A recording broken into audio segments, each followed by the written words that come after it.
ജാനകിയുടെയും അബിയുടെയും വീടിന്റെ എല്ലാ പ്രിയപ്പെട്ട പ്രേക്ഷകർക്കും മെട്രോ സ്റ്റാറിലേക്ക് സ്വാഗതം. നമ്മുടെ ജാനകിയുടെയും അബിയുടെയും വീട് പ്രതീക്ഷിക്കാത്ത ഒരു വഴിത്തിരിവിലൂടെയാണ് മുന്നോട്ട് പോകുന്നത്. അവിടെ ജാനകിയും അബിയും എല്ലാവരെയും കൊണ്ട് നമ്മുടെ അപർണ ടൂർ വന്നത് ജാനകിക്കും അബിക്കും അവരുടെ രണ്ടുപേരുടെയും പേരിൽ സൂര്യനാരായണൻ വാങ്ങിച്ച റിസോർട്ടും സ്ഥലവും കൂടിയാണ്. അവിടെ അതൊന്നും അറിയാതെയാണ് അവർ രണ്ടുപേരും തിരിച്ചു വന്നത്. എന്നാൽ ആ സത്യം എല്ലാവരോടും പറഞ്ഞപ്പോൾ ആരും വിശ്വസിക്കാനായിട്ട് തയ്യാറായില്ല. എന്നാൽ ഇത് യഥാർത്ഥത്തിൽ സത്യമാണോ കള്ളമാണോ എന്ന് ഉറപ്പിക്കണമല്ലോ. ആ ഒരു വാശിയിലാണ് ഇപ്പോൾ പ്രഭയും എല്ലാവരും. എന്നാൽ ഇതൊന്നും അറിയാതെ അബിയും ജാനകിയും ഒരുപാട് സങ്കടപ്പെടുന്നുണ്ട്. ഇനി എന്തൊക്കെയായിരിക്കും ഇന്നത്തെ എപ്പിസോഡിൽ സംഭവിക്കുക, ഇനി ആരുടെയൊക്കെ ജീവിതങ്ങളായിരിക്കും തകരാൻ പോകുന്നത് എന്ന് നമുക്ക് നോക്കാം. അതിനു മുൻപ് ആദ്യമായിട്ടാണ് ഈ ചാനൽ കാണുന്നെങ്കിൽ തീർച്ചയായിട്ടും സബ്സ്ക്രൈബ് ചെയ്യുക. അപ്പോൾ ഞങ്ങളിടുന്ന പുതിയ സീരിയൽ റിവ്യൂ വീഡിയോസ് എല്ലാം നിങ്ങൾക്ക് ലഭിക്കുന്നതായിരിക്കും. അങ്ങനെ ജാനകിയും അബിയും തെറ്റുകാരാണ്, അല്ലെങ്കിൽ അവരറിയാതെയാണ് അവരുടെ പേരിൽ ഈ ഒരു റിസോർട്ടും സ്ഥലവും അച്ഛൻ വാങ്ങിച്ചതെന്നും അച്ഛന് നിങ്ങളോട് ആരോടും ഒരു സ്നേഹവുമില്ല, അതുകൊണ്ടാണ് അവർക്ക് മാത്രം പൊന്നോമന പുത്രന് മാത്രം ആ ഒരു റിസോർട്ട് സ്ഥലമൊക്കെ വാങ്ങിച്ചു കൊടുത്തത്, നിങ്ങൾക്കൊന്നും ചെയ്തു തരാത്തത് എന്നൊക്കെ അപർണ പറഞ്ഞു. ഇതെല്ലാം കേട്ടിട്ട് പ്രഭയ്ക്കും എല്ലാവർക്കും ഭയങ്കര ഷോക്കിംഗ് ആയിപ്പോയി. പ്രഭാവതിക്ക് എന്ന് പറയുമ്പോൾ തന്നോട് പറയാതെ സൂര്യനാരായണൻ ഇത് ചെയ്തല്ലോ എന്നുള്ളൊരു സങ്കടമായിരുന്നു. ഇതിൻ്റെ കൂടെ അപർണ ഒരു കാര്യവും കൂടി പറഞ്ഞു. നിങ്ങൾ എല്ലാവരും ജാനിയേട്ടത്തെയും അഭിയേട്ടനെയും കൂടി ഇറക്കി വിട്ട സമയത്ത് അച്ഛനൊന്നും മിണ്ടാതെ നിന്നതും ഈ ഒറ്റൊരു കാരണം കൊണ്ടാണ്. അവർക്ക് പോയാലും അവരുടെ പേരിൽ ഒരു സ്ഥലവും റിസോർട്ടും ഒക്കെ ഉണ്ടല്ലോ, അവർക്കത് ജീവിക്കാൻ പറ്റും എന്ന് ഉറപ്പിച്ചുകൊണ്ട് തന്നെയാണ് അച്ഛൻ മിണ്ടാതെ നിന്നത് എന്ന് അപർണ പറഞ്ഞു. അപ്പൊ അതും കൂടി കേട്ടപ്പോൾ എല്ലാവർക്കും ബോധ്യമായി, വിശ്വാസമായി. ഇത് തെളിയിക്കാൻ വേണ്ടിയിട്ടാണ് പ്രഭാവതി ശ്രമിക്കുന്നത്. അപ്പോൾ അച്ഛനെ വിളിച്ചിട്ട് കാര്യങ്ങൾ ചോദിക്കാം. എന്നാൽ അമൽ ഒരു കാര്യം പറഞ്ഞു, അച്ഛൻ ഇത് നിഷേധിച്ചു കഴിഞ്ഞാൽ പിന്നെ നിന്റെ കാര്യം ഗോവിന്ദയാണ് എന്ന്, പിന്നെ നീ ഒരിക്കലും അളകാപുരിയിൽ കാണത്തില്ല എന്നുകൂടി അമൽ പറഞ്ഞു. പ്രഭാവതി നേരെ സൂര്യയെ വിളിക്കാൻ വേണ്ടിയിട്ട് പോവാണ്. പക്ഷെ സൂര്യ ഭയങ്കര ടെൻഷനിലാണ്. അവർ ആ ഹോളിഡേസ് റിസോർട്ടിലാണ് ചെന്നത് എന്ന് അറിഞ്ഞപ്പോൾ തൊട്ട് സൂര്യക്ക് ഭയങ്കര ടെൻഷനായിരുന്നു. അങ്ങനെ സൂര്യ നേരെ സൂര്യ അപ്പോൾ ടെൻഷനാണ്. അവർ ഇവിടെ എത്തുന്നത് വരെ, ഒരു കാര്യങ്ങൾ അറിയാതെ ഇരിക്കുന്നത് വരെ ടെൻഷൻ തന്നെയാണ്. അങ്ങനെ ഇരിക്കുമ്പോഴാണ് പെട്ടെന്ന് പ്രഭാവതി വിളിക്കുന്നത്. പ്രഭാവതി വിളിച്ച ഉടനെ തന്നെ സൂര്യ സന്തോഷത്തോടു കൂടി കോൾ എടുത്തു. എന്നാൽ നിങ്ങൾ ആ ഒരു റിസോർട്ടിനെ പറ്റി പറയുകയും താൻ അറിഞ്ഞ സത്യങ്ങളെല്ലാം സൂര്യയോട് പറയുകയും ഇതെല്ലാം ശരിയാണോ എന്ന് ചോദിക്കുകയാണ്. എന്നാൽ സൂര്യക്കൊന്നും മിണ്ടാനായിട്ട് പറ്റിയില്ല, ഒന്നും പറയാനായിട്ട് പറ്റിയില്ല, കാരണം ശരിയാണല്ലോ.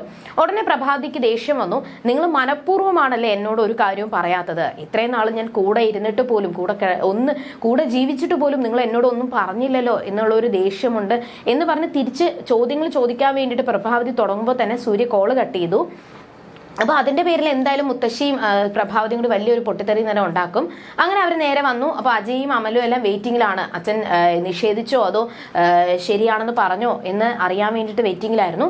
ഉടനെ തന്നെ പ്രഭാവതി പറഞ്ഞു, അച്ഛൻ പറഞ്ഞത് ശരിയാണ്, അച്ഛൻ ഒന്നും നിഷേധിച്ചിട്ടില്ല, അച്ഛൻ കോൾ കട്ട് ചെയ്തു എന്ന് പറഞ്ഞപ്പോൾ തന്നെ എല്ലാവർക്കും ഭയങ്കര ടെൻഷനായി. അങ്ങനെ ഇനി അതിന്റെ പേരിലുള്ള പൊട്ടിത്തെറിയും കലഹങ്ങളും ആയിരുന്നു. എന്നാൽ വീണ്ടും വീണ്ടും ചോദിക്കുന്നുണ്ട്, അഭിയേട്ടനും ജാനിയേട്ടനും അറിഞ്ഞുകൊണ്ടാണോ അതോ അറിയാതെയാണോ? എന്നാൽ അവരാരും ഒന്നും അറിഞ്ഞിട്ടില്ല എന്നുകൂടി പറഞ്ഞു. അപ്പോൾ അപർണ വന്ന് പറയുന്നുണ്ട്, ഞാൻ പോവാണ്, എന്തായാലും ഞങ്ങൾ പോകാൻ വേണ്ടിയിട്ട് നോക്കുവാണ്. ഉടനെ തന്നെ അജയ് പോയി ബാഗും കാര്യങ്ങളൊക്കെ എടുക്കാൻ വേണ്ടിയിട്ട് ദേഷ്യത്തോടെ അകത്തോട്ട് പോയി. മുത്തശ്ശിയും പ്രഭാവതി എല്ലാവരും അകത്തോട്ട് പോയി സാധനങ്ങൾ എടുക്കാൻ വേണ്ടിയിട്ട്. അപ്പോൾ അപർണയും വീണ്ടും വീണ്ടും ജാനകിയും അവിടെ അഭിയെയും കൂടി കുറ്റപ്പെടുത്താൻ വേണ്ടിയിട്ട് ശ്രമിക്കുമ്പോൾ അമൽ ഒരു കാര്യം പറഞ്ഞു, നിനക്ക് ഒരു അധികാരവും ഇല്ല ഞങ്ങളുടെ കുടുംബത്തിൽ കയറി സംസാരിക്കാനായിട്ട്. നിന്റെ അധികാരം കാണിക്കുന്നുണ്ടെങ്കിൽ നീ നിന്റെ വീട്ടിൽ കാണിച്ചാൽ മതി, അല്ലാതെ ഞങ്ങളുടെ വീട്ടിൽ കാണിക്കേണ്ട എന്നും അവർക്ക് ഇപ്പോൾ ഏട്ടനും ഏട്ടത്തേക്കും അച്ഛൻ എന്ത് സ്വത്ത് കൊടുത്താലും, ഇപ്പൊ ഈ ഒരു ലോകം തന്നെ എഴുതി കൊടുത്താൽ പോലും അത് കുറഞ്ഞു പോയെന്നേ ഞാൻ പറയത്തുള്ളൂ. അത്രത്തോളം ഏട്ടനും ഏട്ടത്തെയും വീടിന് വേണ്ടിയിട്ട് ജീവിച്ചിട്ടുണ്ട് എന്നൊക്കെ പറയുമ്പോൾ ഇതെല്ലാം കേട്ടിട്ട് അജയൊക്കെ വന്നു. എന്നാൽ നിനക്ക് എന്താണുള്ളത്? ഇപ്പോൾ നിനക്കെന്ന് പറയുമ്പോൾ പേടിക്കേണ്ട ആവശ്യമില്ല. ഇത് കേട്ടപ്പോൾ അജയ് വന്നപ്പോൾ തന്നെ അപർണ പറഞ്ഞു, ഞാൻ എന്തായാലും പോവാണ്, എനിക്ക് അച്ഛൻ വണ്ടി അയച്ചിട്ടുണ്ട്. അപ്പോൾ മുത്തശ്ശിയും പ്രഭാവതി എല്ലാവരും അവർക്കൊപ്പം പോവാണ്. അപ്പോൾ അജയ് പറഞ്ഞ കാര്യം, നിനക്കൊന്നും പറയേണ്ട കാര്യമില്ല, കാരണം അപർണയോട് നീ പറഞ്ഞ കാര്യങ്ങൾ ഞാൻ കേട്ടു. നിനക്ക് അച്ഛൻ എന്തായാലും ആ ഒരു സൂര്യപ്രഭ ഓർഗനൈസേഷൻ തന്നെ നിനക്ക് തീർത്തി തന്നിട്ടുണ്ട്. അപ്പം നിനക്ക് അവിടുത്തെ മാനേജറായിട്ട് നിനക്ക് വിലസാം. അഭിയേട്ടനും ജാനകിയേട്ടത്തേക്കും ഈ ഒരു വസ്തു തന്നെ അച്ഛൻ ഇത്രയും ഏക്കർ കണക്കിന് സ്ഥലം അച്ഛൻ വാങ്ങിച്ചു കൊടുത്തിട്ടുണ്ട്. പിന്നെ നിനക്ക് അതും പേടിക്കേണ്ട ആവശ്യമില്ല. പക്ഷെ ഞാനാണ് ഒന്നുമില്ലാതെ ജീവിക്കുന്നത്, എനിക്കാണ് ഒന്നും കിട്ടാത്തത് എന്ന് അജയ് ഇങ്ങനെ തൻ്റെ ദേഷ്യം പ്രകടിപ്പിക്കുകയാണ്. ആ സമയത്ത് അവിടെ നിരഞ്ജന പോലും ഞെട്ടിപ്പോയി.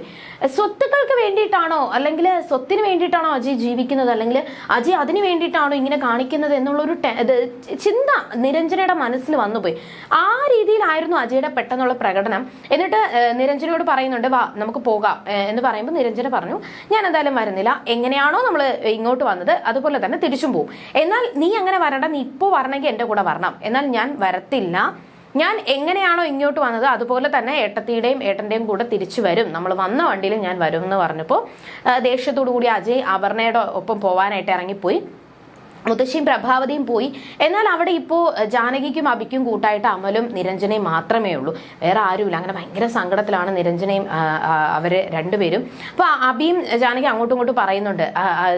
അപ്പോൾ അബി തൻ്റെ സങ്കടം ജാനകിയോട് പറയുവാണ്, അച്ഛൻ എന്തിനിങ്ങനെ ചെയ്തു, അമ്മയോട് പോലും പറയാതെ എന്തിനു ചെയ്തു എന്ന് ചോദിക്കുമ്പോൾ ജാനകി പറഞ്ഞ ഒരു കാര്യമുണ്ട്.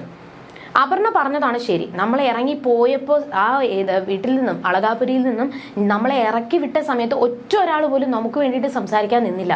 അപ്പം ഞാനും വിചാരിച്ചു, അച്ഛൻ എന്തുകൊണ്ട് നമ്മളെ മറന്നുപോയി, അച്ഛൻ എന്തുകൊണ്ട് നമുക്ക് വേണ്ടിയിട്ട് ശബ്ദം ഉയർത്തിയില്ല. എന്നാൽ അച്ഛൻ ശബ്ദം ഉയർത്താത്തതിൻ്റെ ഒറ്റ ഒരു ചോദ്യം ഇതാണ്, എനിക്കും അഭിയേട്ടനും വേണ്ടിയിട്ട് നമ്മുടെ പേരിൽ അച്ഛൻ ഇത്രയും സ്വത്തുക്കൾ എഴുതി വെച്ചത് കൊണ്ട് മാത്രമാണ് അച്ഛനൊന്നും മിണ്ടാത്തതെന്നും, ആ വീടിന് വേണ്ടിയിട്ട് അളകാപുരിക്ക് വേണ്ടിയിട്ട് ഈ വീട് ഇത്രത്തോളം ഉയർത്തിക്കൊണ്ടുവന്ന സൂര്യപ്രഭ ഓർഗനൈസേഷൻ ഇത്രത്തോളം ഉയർത്തിക്കൊണ്ടുവന്ന അഭിയേട്ടന് വേണ്ടിയിട്ട് ഒറ്റ ഒരാൾ സംസാരിച്ചില്ലെങ്കിൽ പോലും അഭിയേട്ടന്റെ വേദനയും അഭിയേട്ടന്റെ ആ ഒരു വിയർപ്പും അധ്വാനവും എല്ലാം അച്ഛന് മനസ്സിലായി. അതുകൊണ്ടാണ് അച്ഛൻ നമുക്കൊപ്പം ഇപ്പോൾ നിന്നത് എന്ന് ജാനകി പറഞ്ഞു. ഇനി എങ്ങനെയായിരിക്കും കഥ മുന്നോട്ട് പോവുക? എന്തായാലും ഇപ്പോൾ ഒരുമിച്ച് കൊണ്ടുപോയിരുന്ന വീട് ഇപ്പോൾ രണ്ടും രണ്ട് വഴിക്കായിരിക്കുവാണ്. ഇനി എന്തൊക്കെ പൊട്ടിത്തെറികളായിരിക്കും അളകാപുരിയിൽ സംഭവിക്കുക എന്ന് നമുക്ക് വരുന്ന ആളുകളിൽ കണ്ടറിയാം. അതുവരയ്ക്കും ടാറ്റാ ബൈ.